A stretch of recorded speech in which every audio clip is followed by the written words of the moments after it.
Once we entered the house, my mother and father turned on me with fire in their eyes. My mother started the attack. "Sarah, how could you embarrass this family like this? You embarrassed us in front of the entire town, especially your brother." I looked over at Junior sitting on the couch as he looked down at the floor. I turned back to my mother as she stood in the middle of the family room looking at me as if I had burned an orphanage down. I asked Mom, "What did I do?" This is when my father took over. He looked at me from his favorite chair and said, "You know exactly what you did?" I looked from him to my mother, back to him, and I knew my face must have looked as bewildered as I felt. My mother, in a barely controlled voice, yelled, "You made your brother look like a fool. How could you announce to the entire town that you were going to Harvard while your brother is at Mississippi University?"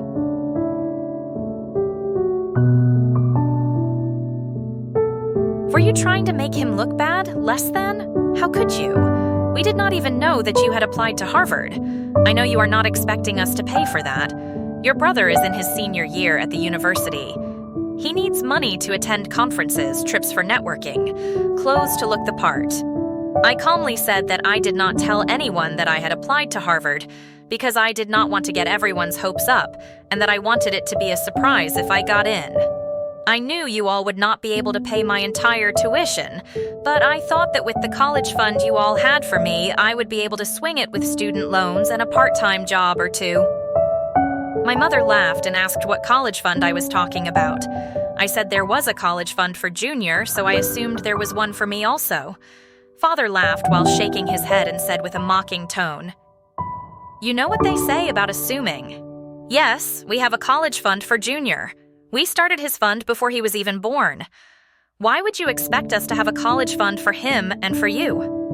Why are you trying to go to Harvard anyway?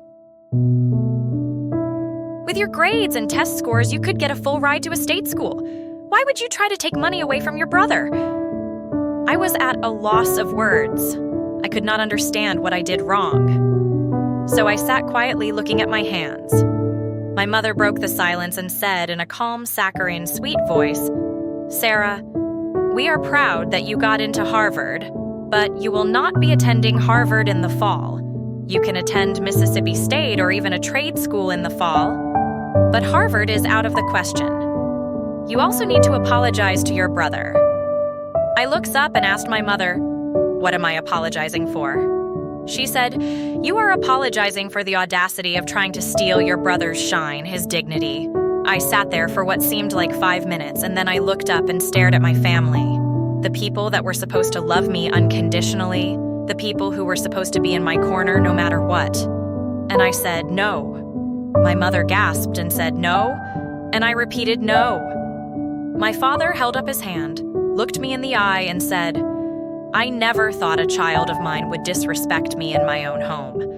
We have told you that you are not going to Harvard and you will apologize to your brother, and if you don't, there will be dire consequences."